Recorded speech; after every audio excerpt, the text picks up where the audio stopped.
The Hitchhiker's Guide to the Galaxy by Douglas Adams. The podcast versions of the original Facebook live readings during the coronavirus outbreak by Matthew Ogden, the Bearded Wit. Please bear in mind that as Facebook live recordings, these are rough and ready. There are mistakes, there are a few trip-ups here and there, and there is laughter from the reader as he goes through and follows the humour himself along with you, the listener. We hope you enjoy listening to these and share liberally. Part 1. Before we begin, I'd like to ask you to seriously consider becoming a patron of The Bearded Wit by going to patreon.com/The Bearded Wit. You can support me from as little as $5 a month, which is essentially a cup of coffee, and that will mean that I will be able to continue producing this material and other podcasts that I do, and it would mean the world to me to have you know that you've got my back on this. I love producing this material for people, and it's been a huge pleasure for me to do this, which basically started as a project for family and friends right back at the beginning of March last year, when the COVID-19 virus was really beginning to kick in. It was a way of basically connecting friends and family all over the world who were finding it a bit difficult, as we all did. And it's grown into something where I've got a lot of people listening all over the world. It would mean the world to me if you could take the time just to pop over to patreon.com/The Bearded Wit, sign up from as little as $5 a month. As I say, it's a cup of coffee. It would mean the world to me, because the more of you guys, you fabulous people out there that do it, the more I'm able to do more of this stuff for you on an ongoing basis. No obligation, but if you can, I would be so deeply grateful. Also, if you could take a moment to pop over to Facebook and give The Bearded Wit a like and follow, and also go over to my new YouTube channel as well. Just search for The Bearded Wit and subscribe. I'll be putting all of the live readings, slightly edited and cleaned up a bit, onto that over the coming weeks. But yeah, join up, get involved, like, share, follow, subscribe, do all the usual social media things. Okay, on with the reading. Thanks very much, everyone. Far out in the uncharted backwaters of the unfashionable end of the western spiral arm of the galaxy lies a small, unregarded yellow sun. Orbiting this at a distance of roughly 92 million miles is an utterly insignificant little blue-green planet whose ape-descended life forms are so amazingly primitive that they still think that digital watches are a pretty neat idea. This planet has, or rather had, a problem, which was this. Most of the people living on it were unhappy for pretty much of the time.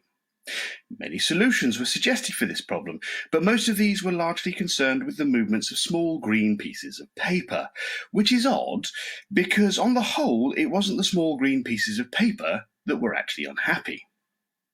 And so the problem remained. Lots of the people were mean, and most of them were miserable, even the ones with digital watches. Many were increasingly of the opinion that they'd all made a big mistake coming down from the trees in the first place. And some said that even the trees had been a bad move, and that no one should have left the oceans.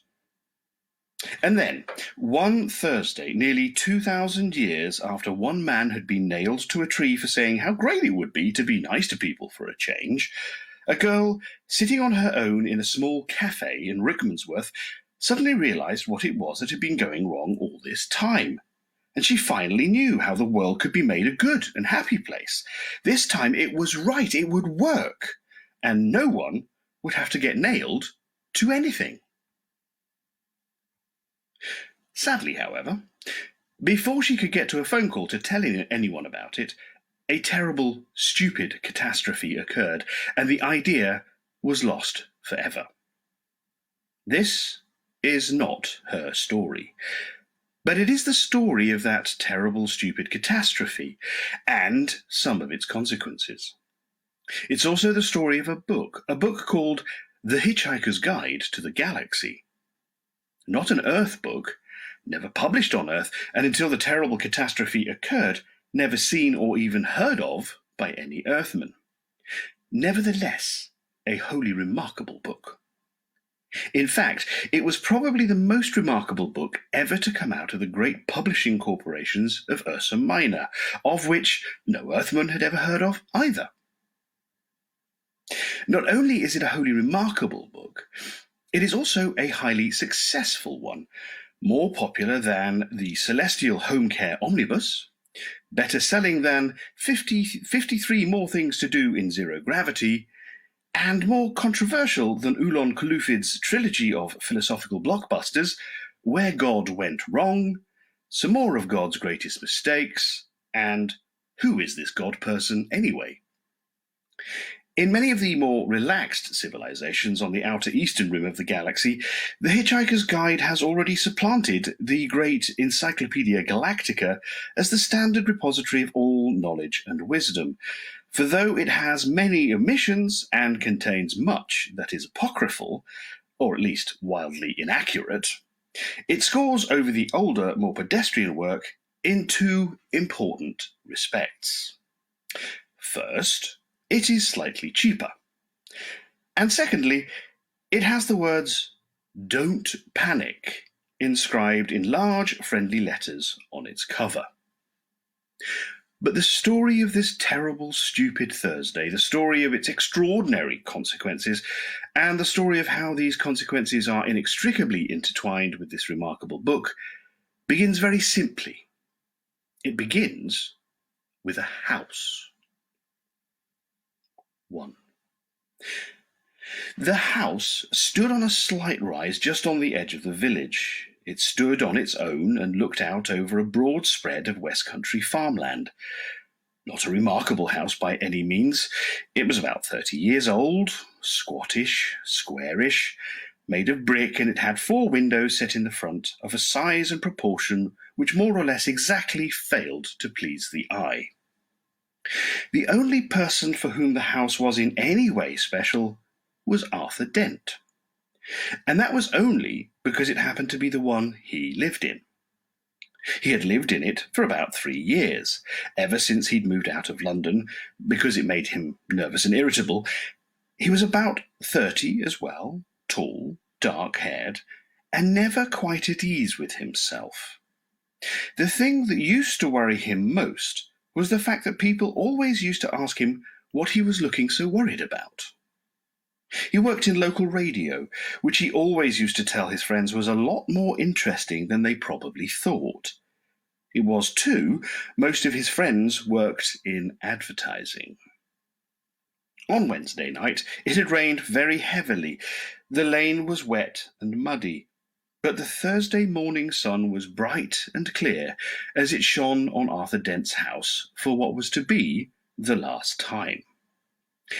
It hadn't properly registered yet with Arthur that the council wanted to knock it down and build a bypass instead. At 8 o'clock on Thursday morning, Arthur didn't feel very good. He woke up blearily, got up, wandered blearily around his room, opened a window, saw a bulldozer, found his slippers, and stomped off to the bathroom to wash. Toothpaste on the brush, soap, scrub. Shaving mirror, pointing at the ceiling. He adjusted it.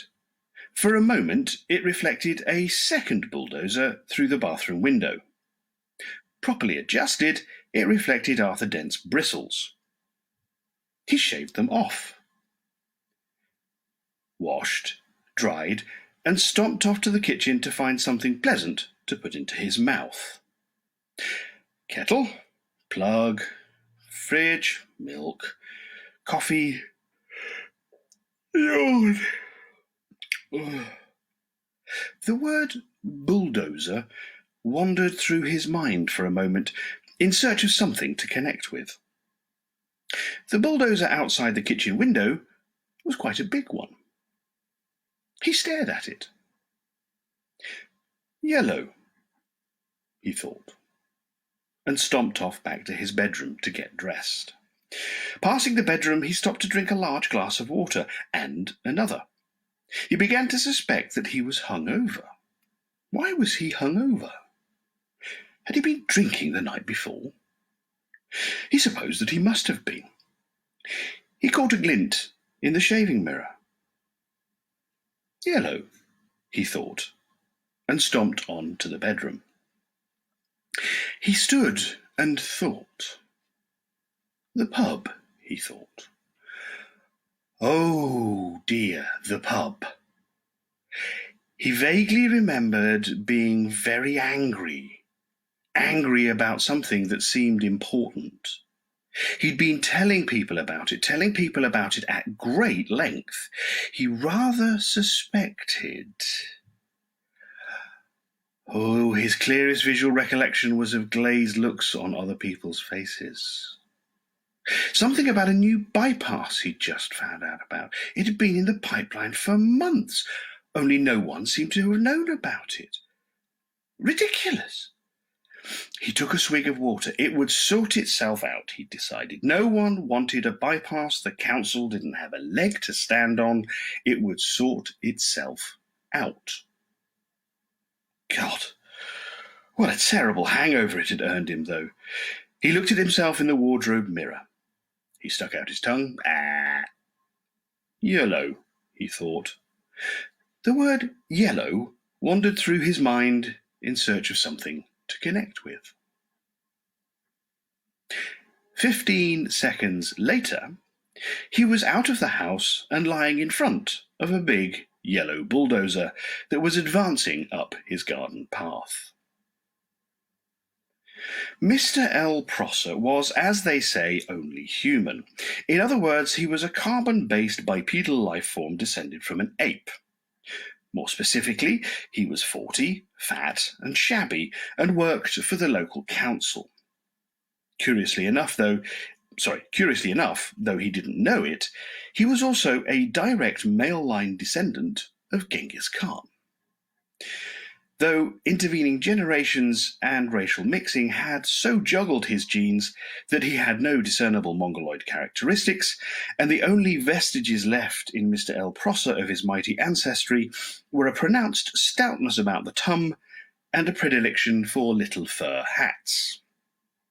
He was by no means a great warrior. In fact, he was a nervous, worried man.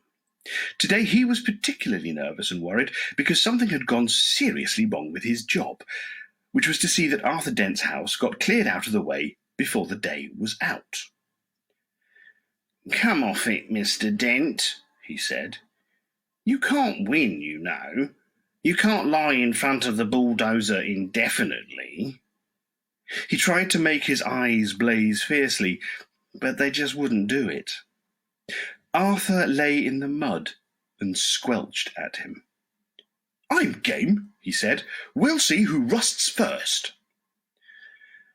"I'm afraid you're going to have to accept it," said Mr. Prosser, gripping his fur hat and rolling it around on the top of his head. "This bypass has got to be built, and it's going to be built." "First I've heard of it," said Arthur. "Why's it got to be built?" Mr. Prosser shook his finger at him for a bit, and then stopped and put it away again. What do you mean, why's it got to be built?" he said. "It's a bypass. You've got to build bypasses." Bypasses are devices which allow some people to dash from point A to point B very fast, whilst other people dash from point B to point A very fast.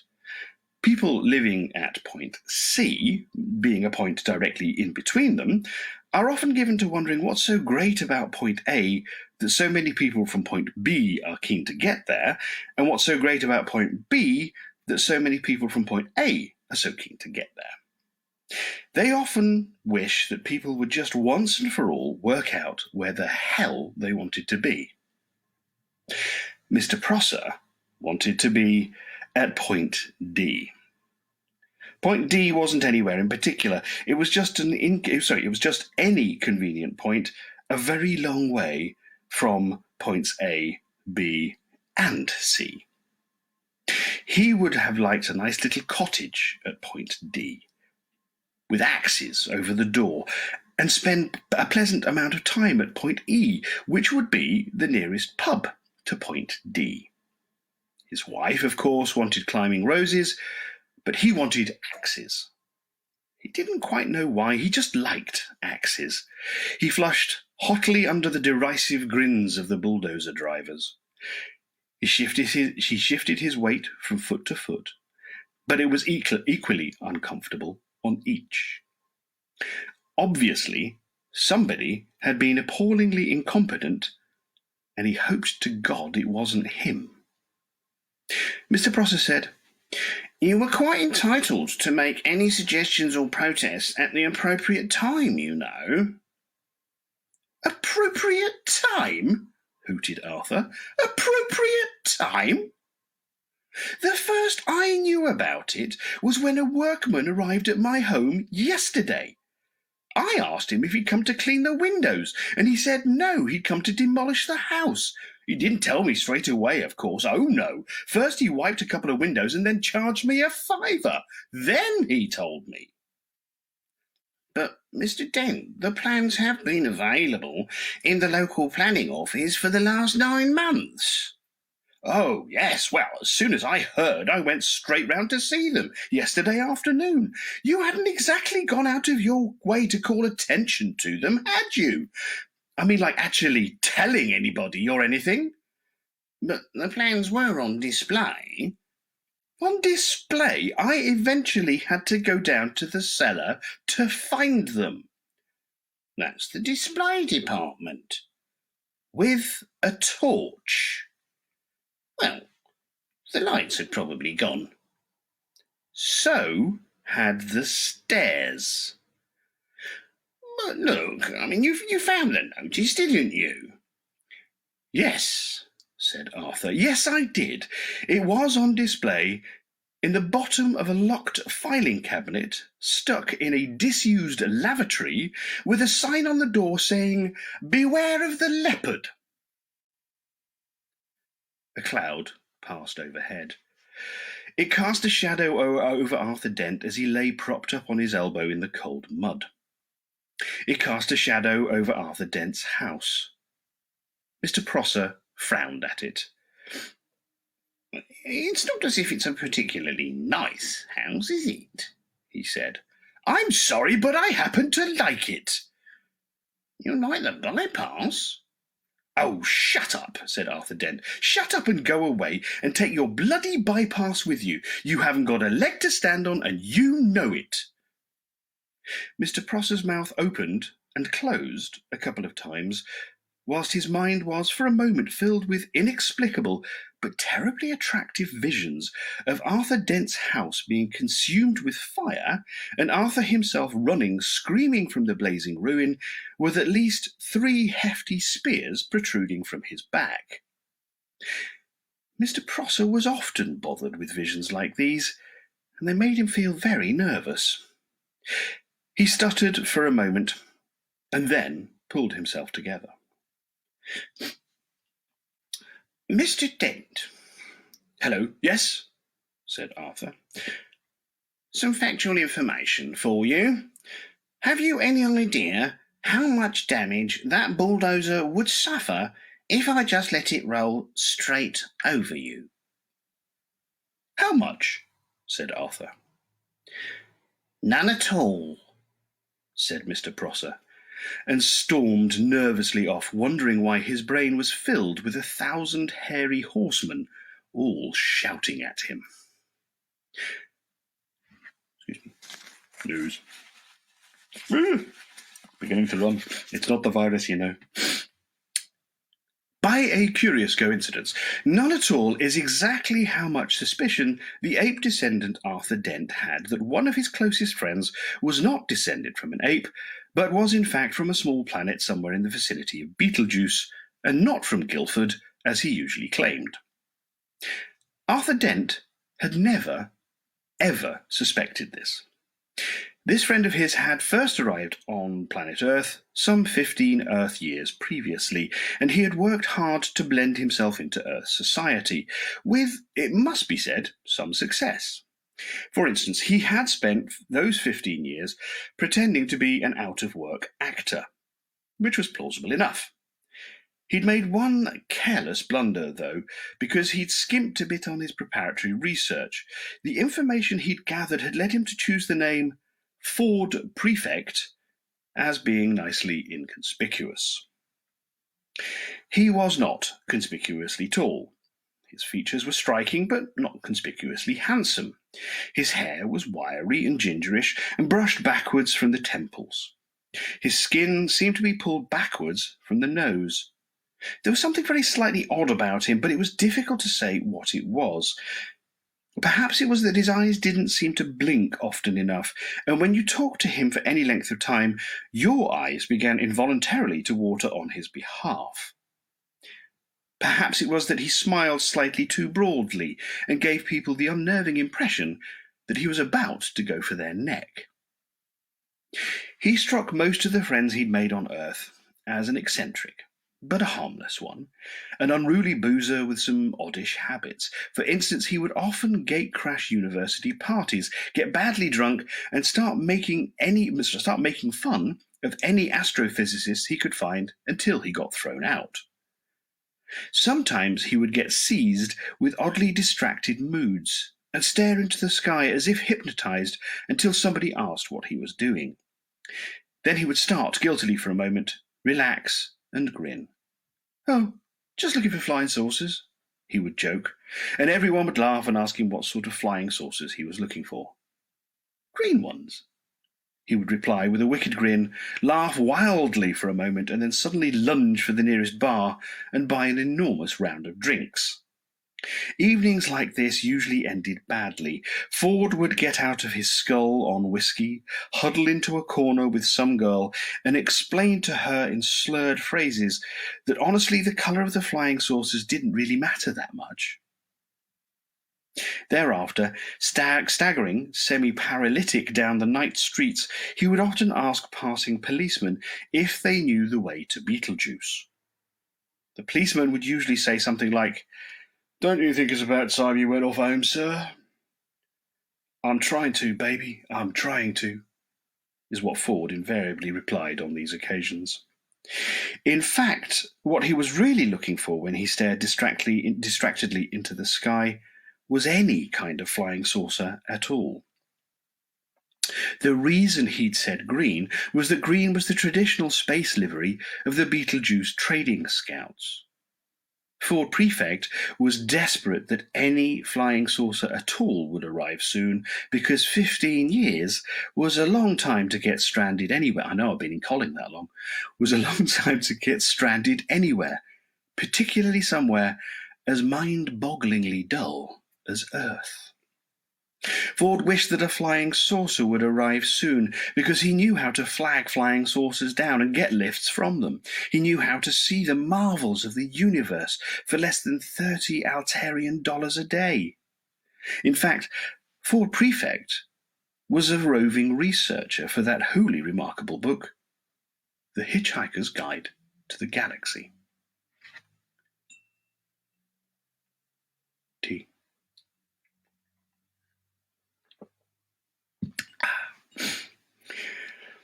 Human beings are great adapters, and by lunchtime, life in the environs of Arthur's house had settled into a steady routine. It was Arthur Dent's accepted role to lie squelching in the mud, making occasional demands to see his lawyer, his mother, or a good book. It was Mr. Prosser's accepted role to tackle Arthur with the occasional new ploy, such as the for the public good talk, or the March of Progress talk, or the they knocked my house down once, you know, never look back talk, and various other cajoleries and threats. And it was the bulldozer's driver's accepted role to sit around drinking coffee and experimenting with union regulations to see how they could turn the situation to their financial advantage. The Earth moved slowly in its diurnal course. The sun was beginning to dry out the mud that Arthur lay in. and a shadow moved across him again.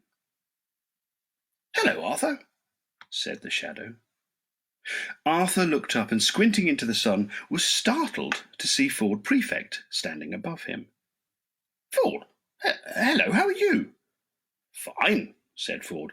"Look, are you busy?" Am I busy?" exclaimed Arthur. "Well, I've just got all these bulldozers and things to lie in front of because they'll knock my house down if I don't. But other than that, well, not especially. Why?"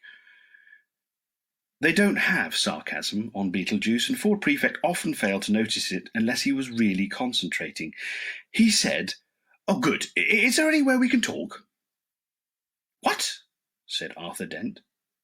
For a few seconds, Ford seemed to ignore him and stared fixedly into the sky like a rabbit trying to get run over by a car. Then suddenly he squatted down beside Arthur. "We've got to talk," he said urgently. "Fine," said Arthur. "Talk." "And drink," said Ford. "It's vitally important that we talk and drink now. We'll go to the pub in the village." He looked into the sky again, nervous, expectant. "Look, don't you understand?" shouted Arthur. He pointed at Prosser. "That man wants to knock my house down." Ford glanced at him, puzzled. "Well, he could do that whilst you're away, can't he?" "But I don't want him to." "Ah." "Look, what's the matter with you, Ford?" said Arthur. Nothing's the matter. Listen to me. I've got to tell you the most important thing you've ever heard. I've got to tell you now, and I've got to tell you in the saloon bar of the Horse and Groom." "But why?" "Because you're going to need a very stiff drink." That's a cue for everybody. Cheers.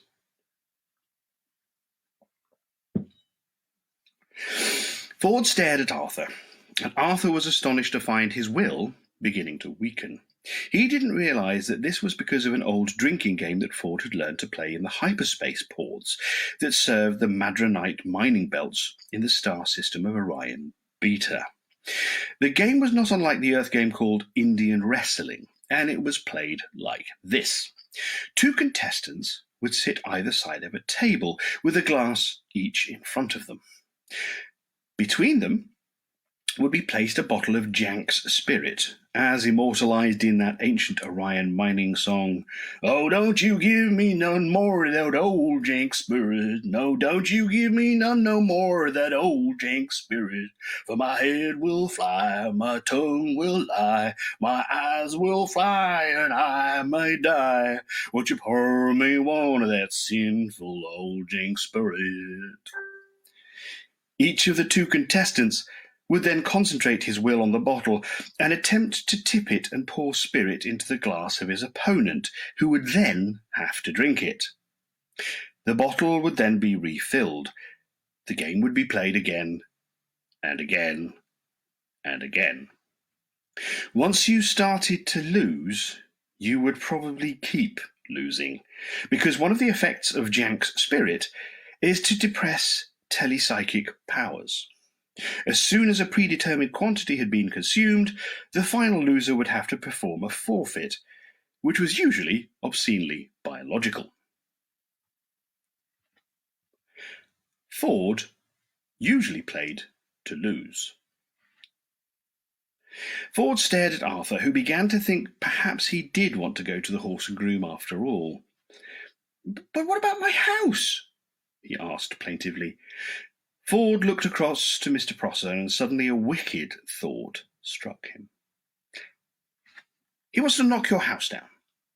"Yes, he wants to build, and he can't because you're lying in front of his bulldozer."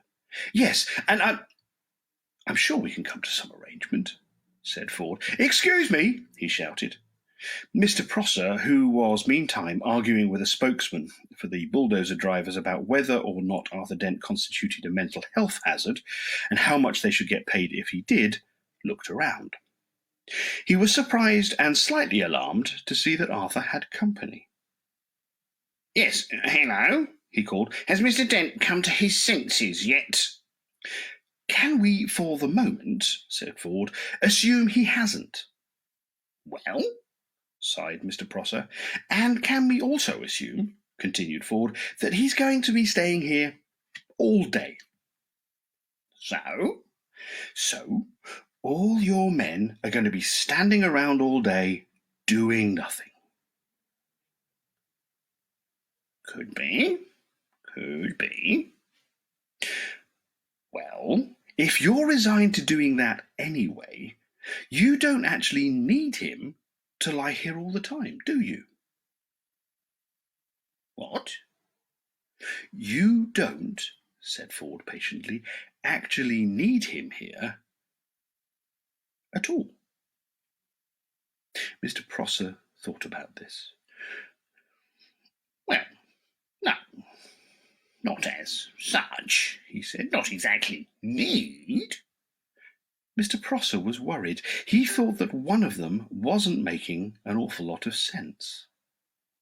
Ford said, so, if you would just like to take it as read that he's actually here, and then he and I could slip off down the pub for half an hour. How does that sound? Mr. Prosser thought it sounded perfectly potty.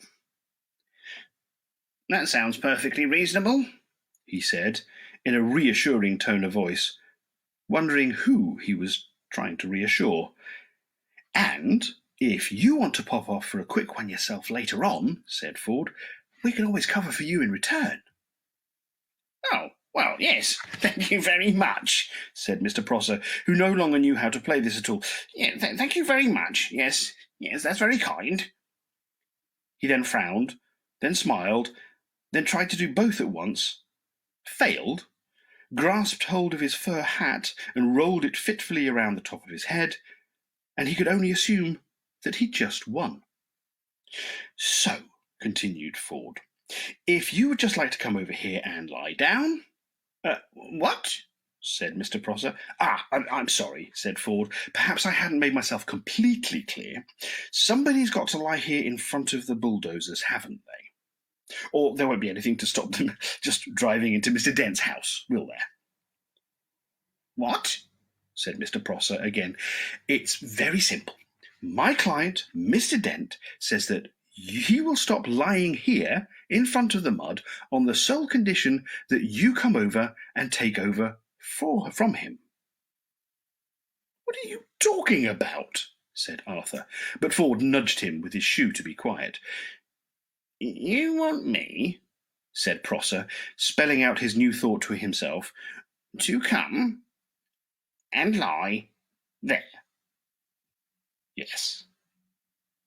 In front of the bulldozer? Yes. Instead of Mr. Dent? Instead, yes. In the mud?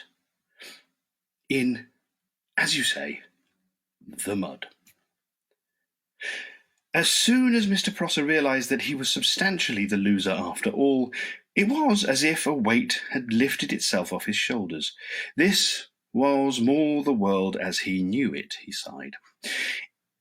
In return for which, you will take Mr. Dent with you down to the pub. That's it, said Ford. That's it, exactly.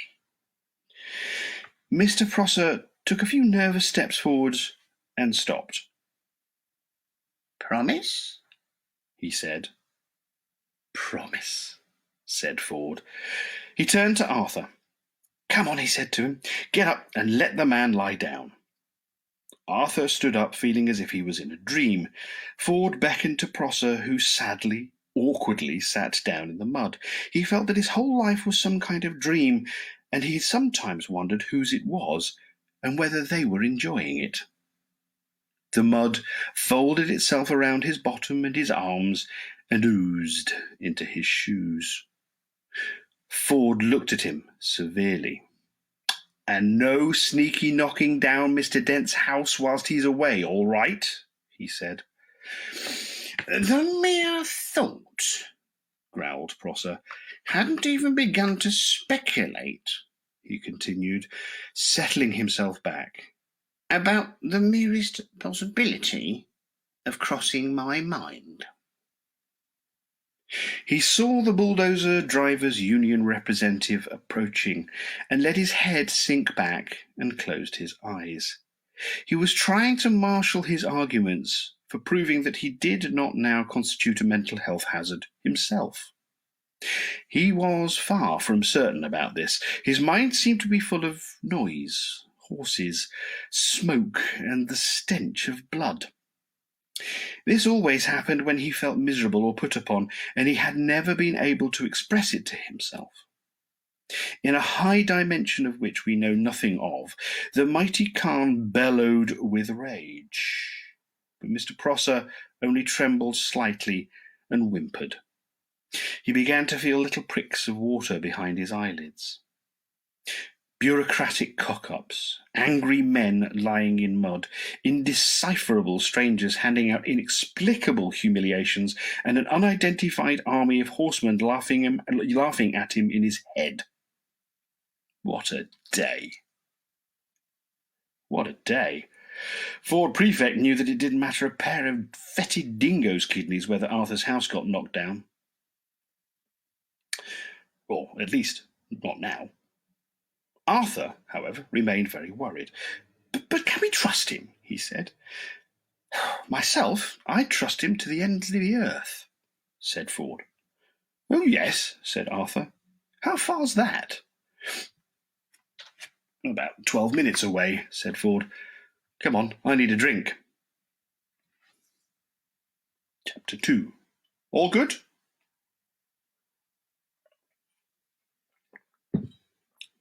I shall continue.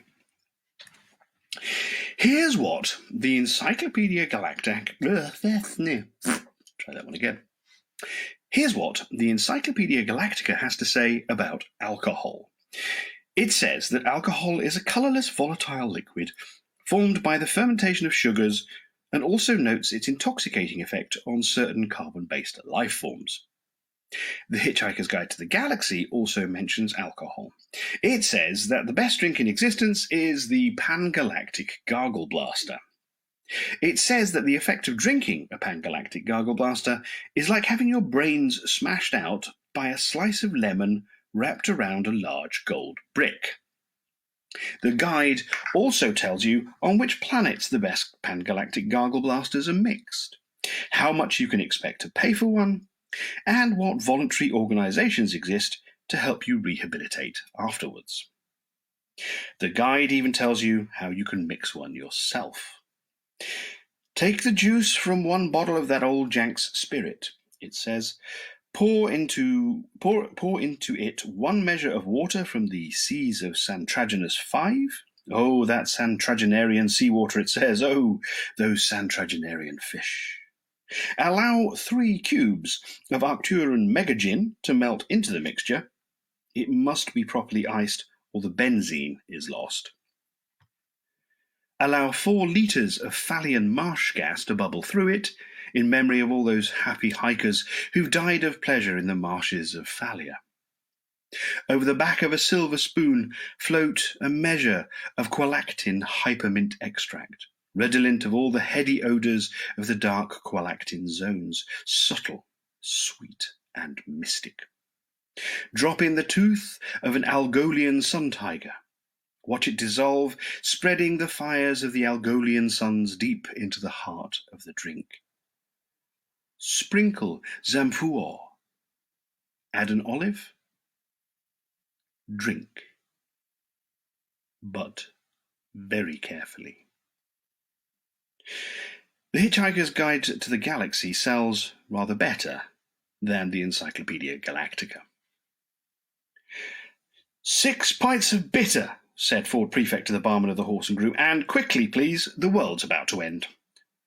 The barman of the Horse and Groom didn't deserve this sort of treatment. He was a dignified old man. He pushed his glasses up his nose and blinked at Ford. Ford ignored him and stared out of the window, so the barman looked instead at Arthur, who shrugged helplessly and said nothing. So, the barman said. Oh, yes, sir. Nice weather for it. and he started pulling the pints. He tried again. Going to watch the match again this afternoon, then? Ford glanced around him. No, no point, he said, and looked back out of the window. What's that? Foregone conclusion, then, you reckon, sir? Said the barman. Arsenal without a chance? No, said Ford. It's just that the world's about to end. Oh, yes, sir, so you said the barman, looking over his glasses, this time at Arthur. Lucky escape for Arsenal if it is, then. No. Ford looked back at him, genuinely surprised. No, not really, he frowned. The barman breathed in heavily. There you are, sir, 6 pints, he said. Arthur smiled at him wanly and shrugged again. He turned and smiled wanly at the rest of the pub, just in case any of them had also heard what was going on. None of them had, and none of them could understand what he was smiling at them for. A man sitting next to Ford at the bar looked at the two men, looked at the 6 pints, did a swift burst of mental arithmetic, arrived at an answer he liked, and grinned a stupid, hopeful grin at him. Get off, said Ford. They're ours. Giving him a look that would have made an Algolian sun tiger get on with whatever it was doing beforehand. Sorry. Ford slapped a £5 note on the bar. He said, Keep the change. Those were the days. What? From a fiver? Thank you, sir. You've got 10 minutes left to spend it. The barman decided to simply walk away for a bit. Ford, said Arthur, would you please tell me what the hell is going on? Drink up, said Ford. You've got 3 pints to get through. Three pints, said Arthur, at lunchtime? The man next to Ford grinned and nodded happily. Ford ignored him. He said, Time is an illusion. Lunchtime doubly so. Very deep, said Arthur. You should send that into the Reader's Digest. They've got a page for people like you. Drink up. Why 3 pints all of a sudden? Muscle relaxant. You'll need it. Muscle relaxant? Muscle relaxant. Arthur stared into his beer. Did I do anything wrong today? He said. Or has the world always been like this, and I've just been too wrapped up in myself to notice? All right, said Ford. I'll try to explain. How long have we known each other? How long? Arthur thought. Well, about 5 years, maybe 6, he said. Most of it seemed to make some kind of sense at the time.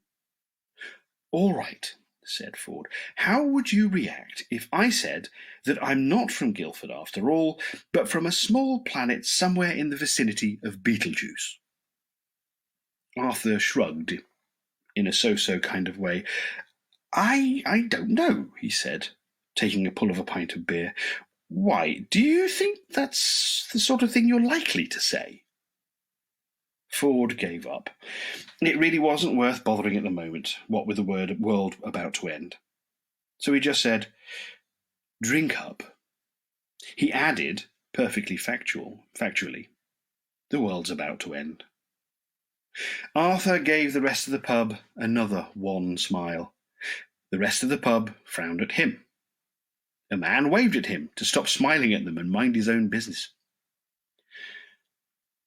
This must be Thursday, said Arthur to himself, sinking low over his beer. I never could get the hang of Thursdays. 3. How are we doing on time? Okay. Let's take it to the end of the world, shall we? 3. On this particular Thursday, something was moving quietly through the ionosphere many miles above the surface of the planet. Several somethings, in fact, several dozen huge, yellow, chunky, slab-like somethings, huge as office blocks, silent as birds. They soared with ease, basking in electromagnetic rays from the star Sol, biding their time, grouping, preparing. The planet beneath them was almost perfectly oblivious of their presence, which was just how they wanted it to be for the moment. The huge yellow somethings went unnoticed at Goon Hilly. They passed over Cape Canaveral without even a blip. Woomers and Jodrell Bank looked straight through them, which was a pity, because it was exactly the sort of thing they'd been looking for all these years. The only place that they registered at all was on a small black device called a sub-ether sensomatic, which winked away quietly to itself. It nestled in the darkness inside a leather satchel which Ford Prefect habitually wore slung around his neck.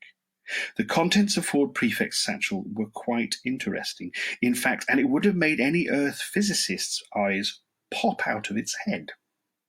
Which is always why he concealed them, by keeping a couple of dog-eared scripts for plays he pretended he was auditioning, and stuffed them in the top. Besides the sub-ether sensomatic and the scripts, he had an electronic thumb, a sort of squat black rod, smooth and matte, with a couple of flat switches and dials at one end. He also had a device which looked rather like largish electronic calculator. This had about 100 tiny flat-press buttons and a screen about 4 inches square on which any one of 1,000,000 pages could be summoned at a moment's notice.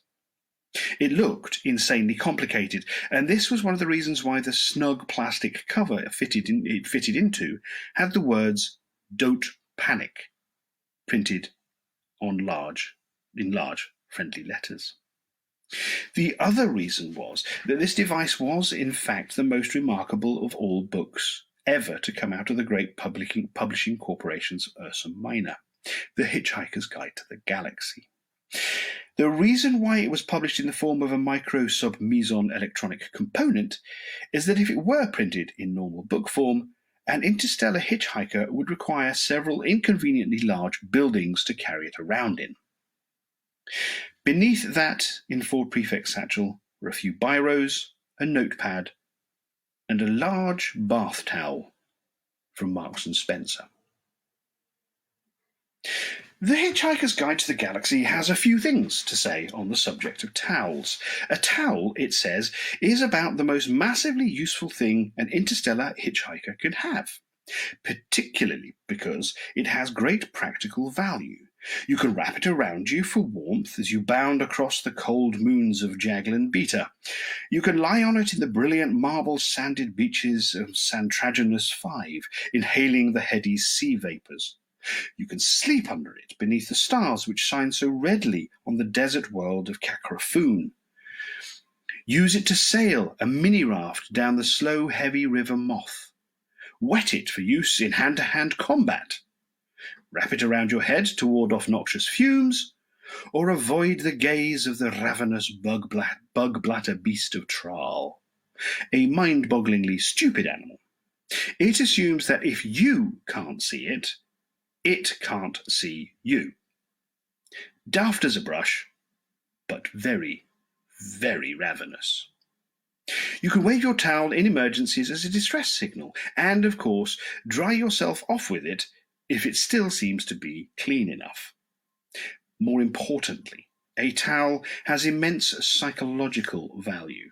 For some reason, if a strag is a non-hitchhiker, discovers that a hitchhiker has his towel with him, he will automatically assume that he is also in possession of a toothbrush, face flannel, soap, tin of biscuits, flask, compass, map, ball of string, gnat spray, wet weather gear, spacesuit, etc., etc., etc. Furthermore, the strag will then happily lend the hitchhiker any of these or a dozen other items that the hitchhiker might accidentally have lost. What the strag will think is that any man who can hitch the length and breadth of the galaxy, rough it, slum it, struggle against terrible odds, win through, and still know where his towel is clearly a man to be reckoned with. hence a phrase which has passed into hitchhiking slang, as in, "Hey, you sass that hoopy fraud prefect? There's a fruit who really knows where his towel is." Sass, know, be aware of, meet, have sex with. Hoopy, really together guy. Frood, really amazingly together guy. Nestling quietly on top of the towel in Ford Prefect's satchel, the sub-ether sensomatic began to wink more quickly. Miles above the surface of the planet, the huge yellow somethings began to fan out. At Jodrell Bank, someone decided it was time for a nice, relaxing cup of tea.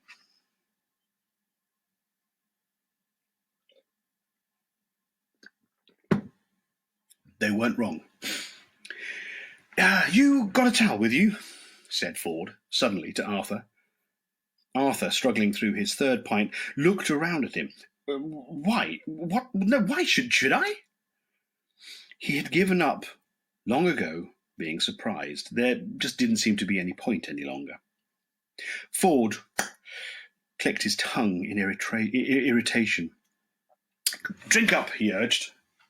At that moment, the dull sound of a rumbling crash from outside filtered through the low murmur of the pub, through the sound of the jukebox, through the sound of the man next to Ford hiccuping over the whiskey Ford had eventually bought him. Arthur choked on his beer. He leapt to his feet. "What's that?" he yelped. "Don't worry," said Ford. "They haven't started yet." "Thank God for that," said Arthur, and relaxed. "It's probably just your house being knocked down," said Ford, downing his last pint. "What?" shouted Arthur. Suddenly, Ford's spell was broken. Arthur looked wildly around him and ran to the window. "Oh my God, they are! They're knocking my house down! What the hell am I doing in a pub, Ford?" "It hardly makes any difference at this stage," said Ford. "Let them have their fun." "Fun?" yelped Arthur. "Fun?" He quickly checked out of the window again, and he saw that they were talking about the same thing. "Damn their fun!" he shouted, and ran out of the pub, furiously waving a nearly empty beer glass. He made no friends at all in the pub that lunchtime. "Stop, you vandals! You home-wreckers!" bawled Arthur. "You half-crazed Visigoths! Stop, will you?" Ford would have to go after him. Turning quickly to the barman, he asked for 4 packets of peanuts. "Here you are, sir," said the barman, slapping the packets onto the bar. 28 pence, if you'd be so kind." Ford was very kind. He gave the barman another £5 note and told him to keep the change. The barman looked at it, and then looked at Ford. He suddenly shivered. He experienced a momentary sensation that he didn't understand, because no one on earth had ever experienced it before. In moments of great stress, every life form that exists gives out a tiny subliminal signal. This signal simply communicates an exact and almost pathetic sense of how far that being is from the place of its birth.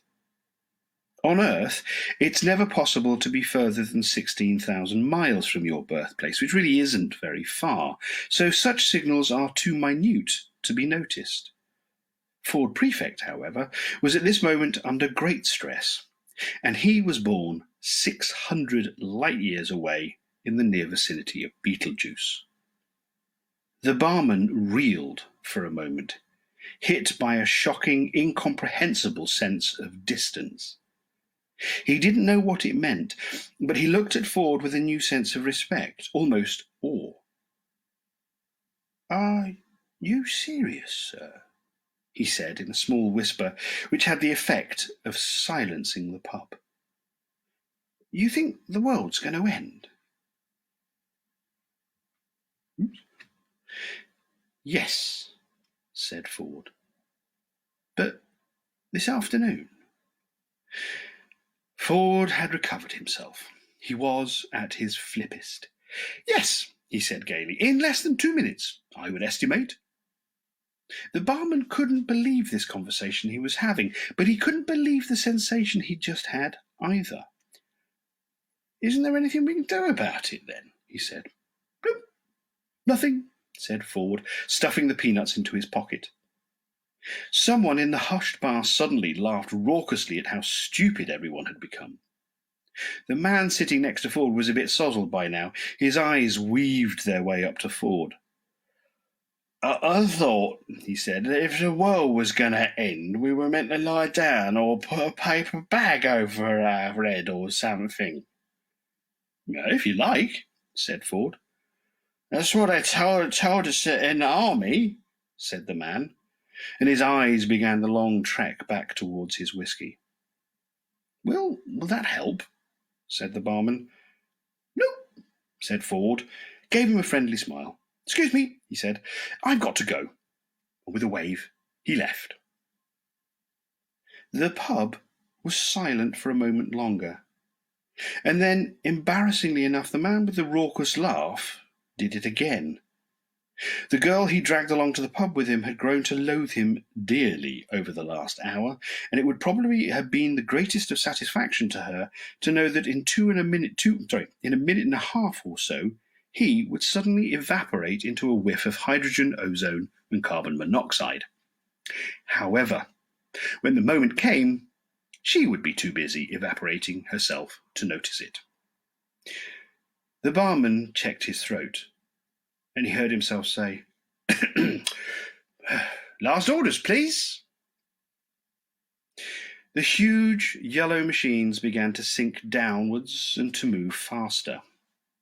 Ford knew they were there, and this wasn't the way he'd wanted it. Running up the lane, Arthur had nearly reached his house. He didn't notice how cold it had suddenly become. He didn't notice the wind. He didn't notice the sudden irrational squall of rain.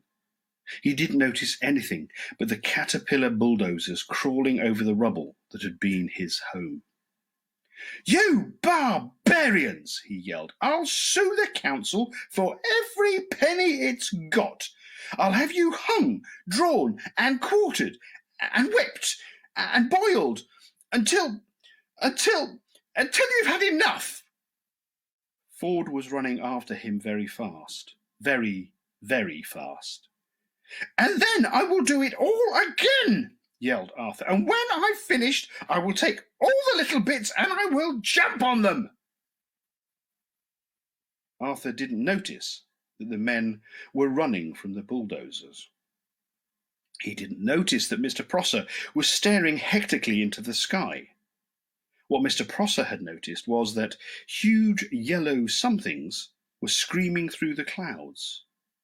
Impossibly huge yellow somethings.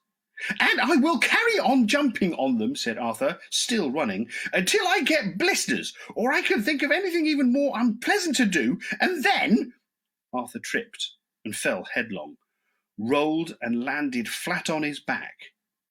At last, he noticed that something was going on. His finger shot upwards. "What the hell's that?" he shrieked. Whatever it was raced across the sky in its monstrous yellowness, tore the sky apart with a mind-buggering noise, and leapt off into the distance, leaving the gaping air to shut behind it with a bang that drove your ears 6 feet into your skull. Another one followed, and it did exactly the same thing, only louder. It's difficult to say exactly what the people on the surface of the planet were doing now, because they didn't really know what they were doing themselves.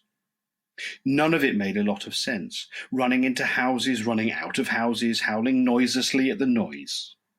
All around the world, city streets exploded with people. Cars slewed into each other as the noise fell on them and then rolled off like a tidal wave over hills and valleys, deserts and oceans, seeming to flatten everything it hit. Only one man stood and watched the sky. Stood with a terrible sadness in his eyes and rubber bungs in his ears. He knew exactly what was happening, and had known ever since his sub-ether sensomatic had started winking in the dead of night beside his pillow and woken him with a start. It was what he had waited for all these years, but when he had deciphered the signal pattern, sitting alone in his small dark room, a coldness had gripped him and squeezed his heart. Of all the races in the galaxy who could have come and said a big hello to planet Earth, he thought, didn't it just have to be the Vogons? Still, he knew what he had to do.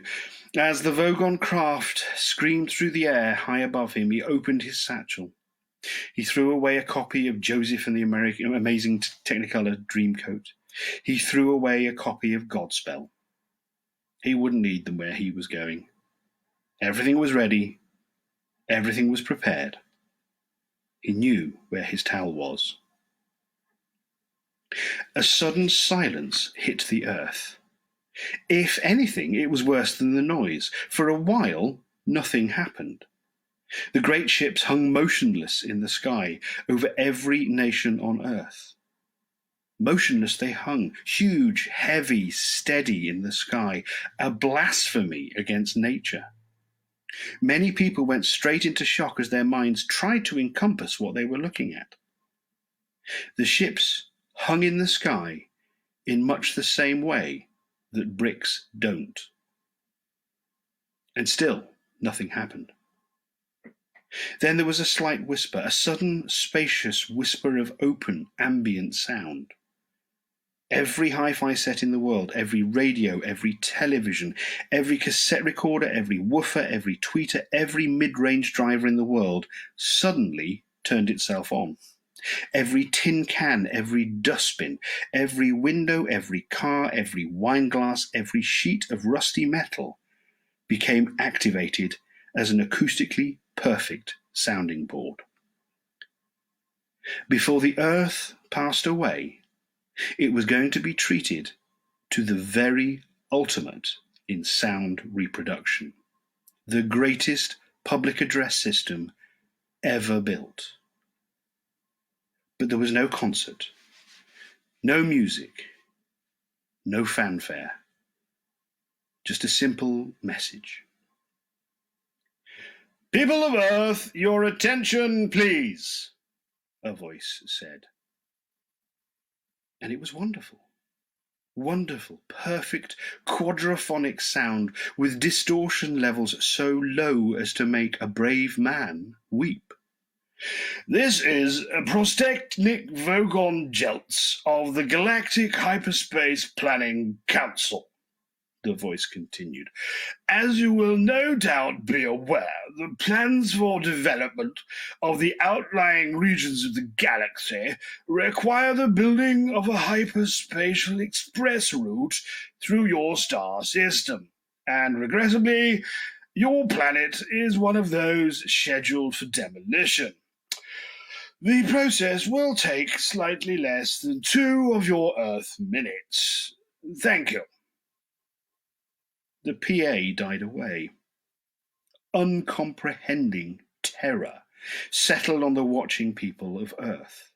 The terror moved slowly through the gathered crowds as if they were iron filings on a sheet of board and a magnet was moving beneath them.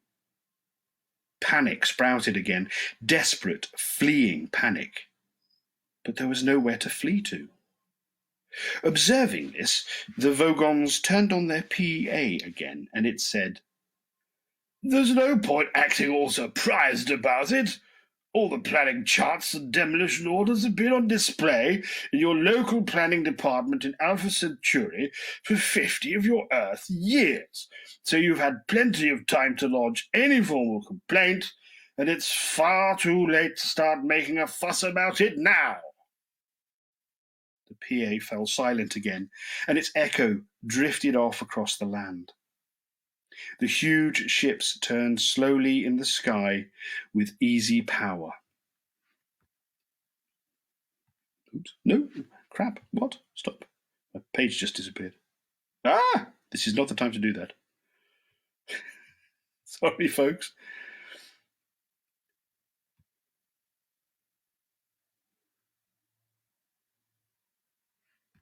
No. I'm so sorry, people. Technical foobar. Not at a good moment either.